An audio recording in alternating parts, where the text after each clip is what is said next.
उस वीडियो में आपको पहला क्वेश्चन बता चुके हैं, अब इस वीडियो में आपको दूसरा क्वेश्चन बता रहे हैं। ठीक है, ये भी बहुत आपको वीवीआई क्वेश्चन है। ठीक है, वो भी वीवीआई क्वेश्चन था और ये भी वीवीआई क्वेश्चन। ठीक है, एग्जाम में हर साल आता है और हर साल एग्जाम में पूछा जाता है सवाल। ठीक है, तो इसको पढ़ने से आप समझ ही लीजिएगा। ठीक है, बाकी ये समझ लीजिएगा तो आपका समझ लीजिएगा कि आपका पैथागोरस विधि बनाने आ जाएगा। नहीं, चलिए पहले क्या करेंगे, तो आपका पहला समीकरण बनाएंगे। तो चलिए ये आपका पहला समीकरण हो गया।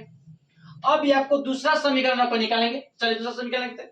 अब बताइए बाबू, इसको दूसरा समीकरण निकालेंगे। ठीक है, तो आपका ये जो है दूसरा समीकरण निकालेंगे। तो बताइए 3 और 2 का एलसीएम क्या होता है? 6 होता है। इतना बात समझ में आ गया? नहीं, 3 2 का एलसीएम क्या होता है? 6 होता है। 3 दूनी 6 तो 2 दूनी 3 दूनी 6 तो 2 में से गुना 2 हो जाएगा, प्लस जेम कहते हो। 2 3 6 तो 3 टी में गुना करता है 3 टी हो जाएगा। नहीं, चल लिख दिए, बराबर क्या हो जाएगा? 6 हो जाएगा। अब बताइए बाबू कि 2s प्लस 3t बराबर 36 हो जाएगा। ठीक है, 2s प्लस 3t बराबर क्या हो जाएगा? 36 हो जाएगा। नहीं, तो अब क्या करेंगे, अब इसको चलिए लिखेंगे कि 2s बराबर 36 माइनस 3t। नहीं, तो इसलिए s बराबर 36 माइनस 3t अब बटा क्या हो जाएगा? 2। मतलब समीकरण नंबर क्या हो गया? दूसरा हो गया। समीकरण नंबर फर्स्ट, समीकरण नंबर सेकंड। नहीं, अब क्या करेंगे बाबू, अब समीकरण जो फर्स्ट जो है, जब समीकरण फर्स्ट है उसमें क्या मान रखेंगे? एस का मान रख देंगे। लिख देंगे समीकरण फर्स्ट में क्या एस का मान क्या रखने पर, समीकरण फर्स्ट में एस का मान रखने पर बताइए समीकरण फर्स्ट क्या है? एस माइनस टी बराबर 3। अब जहां जहां एस है वहां वहां ये मान रख देंगे। नहीं, चलिए तो क्या है, एस के जगह पे आपका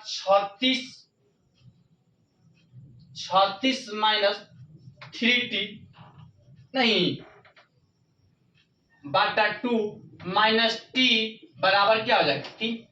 इतना बात समझ में आ गया? देखो एस के जगह पे 36 माइनस 3t 2/2 लिखते हैं, माइनस टी जेम करते हैं, बराबर जेम करते हैं, 3 जेम करते हो। नहीं, अब क्या करेंगे बाबू, अब आपको एलसीएम निकाल देंगे। चलिए 2 1 का एलसीएम क्या होता है? 2 होता है। नहीं, तो ये आपका जेम कहते हैं उतर जाएगा। इतना बात समझ में आ गया?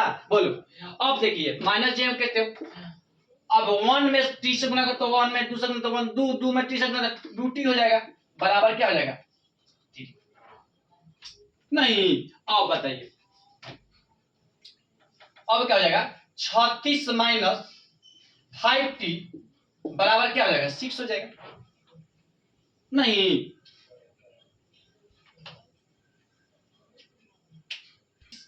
माइनस 3t माइनस 2t बराबर क्या?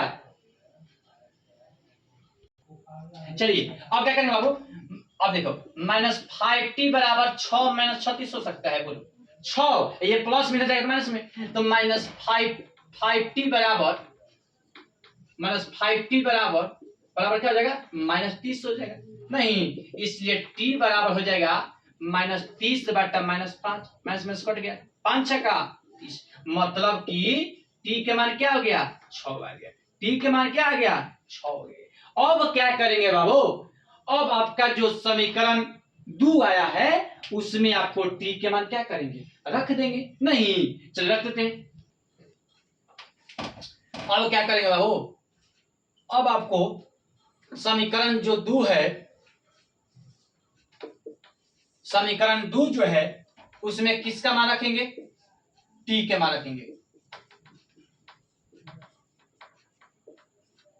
क्योंकि t का मान आया है। नहीं, समीकरण 2 में t का मान रखने पर पहले समीकरण 2 क्या है? s बराबर 36 माइनस 3t बटा 2 है। नहीं, अब जहां जहां बाबू t है वहां वहां 6 लिख देंगे। नहीं, चलिए लिखते हैं, इसलिए s बराबर हो जाएगा 36 माइनस 3 और गुना आपका 6 है और बटा 2। नहीं, इसलिए s बराबर 36 माइनस 18 और बटा 2। नहीं, इसलिए s बराबर 36 में 18 क्या हो जाएगा? 16 में से 8 हो जाएगा, 2 में से 18 बटा 2।